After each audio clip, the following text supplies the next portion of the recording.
राधे राधे दोस्तों, अंडाल की गाथा भाग 2 में आपका फिर से स्वागत है। पहले भाग में हमने जाना कि गोदा ने माला तैयार करके पेरियालवार को जब दी तो उसमें एक बाल था। फिर पुजारी जी ने उस माला को लेने से इनकार कर दिया था। अब आगे दूसरे दिन पेरियालवार जरा पहले ही नहा धोकर मंदिर जाने के लिए तैयार हो गए। गोदा कुटिया के अंदर थी। उन्होंने आवाज दी, बेटी माला तैयार हो गई है क्या? लेकिन कोई उत्तर नहीं मिला। फिर पेरियालवार ने झांक कर देखा तो स्तंभ रह गए। पुजारी के कथन की सच्चाई उनकी आंखों के आगे थी। गोदा शीशे के सामने बैठी थी। भगवान के लिए जो माला उसने तैयार की थी वह उसके गले में झूल रही थी। वह उस माला को देखती, उसकी शोभा को निहारती, धीरे धीरे कुछ बुदबुदाती जा रही थी। पेरियालवार ने झुंझलाकर कहा, अरे ना समझ, तू यह क्या कर रही है? गोदा इतनी भोली थी कि पिता के क्रोध से डरने के बदले खिलखिलाकर हंस पड़ी। बोली, पिताजी आप इतने नाराज क्यों होते हैं? आज यह कोई नई बात तो नहीं है। मैं तो रोज ही माला गूंथती हूँ और पहनकर देख लेती हूँ कि अच्छी बनी है या नहीं।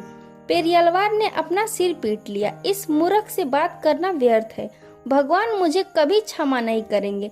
महीनों से मैं अपवित्र माला ही उनको चढ़ाता रहा हूँ और उन्होंने जल्दी जल्दी दूसरी माला गूंथने लगे क्योंकि पूजा का समय भी पास ही था। गोदा के हाथ से वह माला छूटकर नीचे जा गिरी जिसे उसने बड़े जतन से तैयार किया था। इतनी सुंदर माला इससे पहले वह कभी नहीं गूंथ पाई थी। भगवान इसे पाकर कितने प्रसन्न होंगे, यही सोचकर वह मगन थी। लेकिन यह क्या हो गया अचानक? इसी बीच पेरियालवार ने दूसरी माला तैयार कर ली। वह गोदा से कुछ बोले बिना ही मंदिर चले गए। यह देखकर उसकी आंखों में आंसू उमड़ आए। बड़ी देर तक वह सामने पड़ी हुई माला को अपने आंसुओं से भिगोती रही। पेरियालवार दिन भर कुछ खाया पिया नहीं और उदास होकर रात को सोए रहे। आधी रात बीत जाने पर जब उनकी आंख लगी तो उन्होंने रंगनाथ जी को देखा। वो कह रहे हैं, भक्तराज व्यर्थ क्यों दुखी हो? तुमने कोई अपराध नहीं किया। मैं गोदा के प्रेम के वश में हूँ। उसकी पहनी हुई माला मुझे बहुत प्रिय है। आगे से मुझे वही भेंट करना। विष्णु भक्त पेरियालवार मारे आनंद से गदगद हो उठे। उन्होंने तुरंत गोदा को जगाया और आनंद के आंसू बरसाते हुए बोले, बेटी तू धन्य है, तेरे कारण आज मैं भी धन्य हो गया। अभी स्वयं भगवान ने मुझे दर्शन दिए हैं। तूने उन्हें अपने प्रेम के वश में कर लिया है। गोदा की जगह आज मैं तुझे आंडाल कहूंगा। बस गोदा उसी समय आंडाल के नाम से प्रसिद्ध हुई। आंडाल का शब्द का अर्थ होता है अपने प्रेम से दूसरों को वश में करने वाली। संयोग की बात थी कि उसी रात भगवान ने मंदिर के पुजारी को भी सपने में आदेश दिया कि आगे से गोदा की पहनी हुई माला को लेने से इनकार न करे। पेरियालवार को जब आंडाल के विवाह की चिंता सताने लगी, एक रात भगवान ने फिर स्वप्न में उन्हें दर्शन दिए और कहा, भक्तराज आंडाल अब विवाह योग्य हो गई है।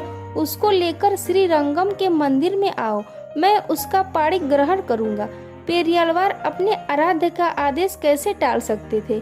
भगवान की धरोहर भगवान को सौंप दी जाए, यह उनके लिए बड़ी प्रसन्नता की बात थी। उन्होंने यात्रा की तैयारियां शुरू कर दी। मदुरई में उन दिन पांड्या राज करते थे। एक रात उन्हें भगवान ने स्वप्न में आदेश दिया कि वह आंडाल को श्री विल्लुपुत्तर से श्री रंगम ले आए। इसी तरह का स्वप्न श्री रंगम के मंदिर के पुजारियों को भी आया। फिर क्या था, सबके सब श्री विल्लुपुत्तर आ धमके। विष्णु पिया आंडाल के चरणों की धूल सबने अपने सिर पर ली और राजसी धूमधाम से उसकी सवारी निकली। वह सजी सजाई दुल्हन की भांति टोली में बैठी थी। पेरियालवार एक सजे हुए हाथी पर बैठे भगवान की महिमा गाते जा रहे थे। आगे पीछे रथों, हाथियों, घोड़ों और पैदल सैनिकों की लंबी कतारें। ऐसा लगता था मानो कोई राजकुमारी अपने पति के देश जा रही हो।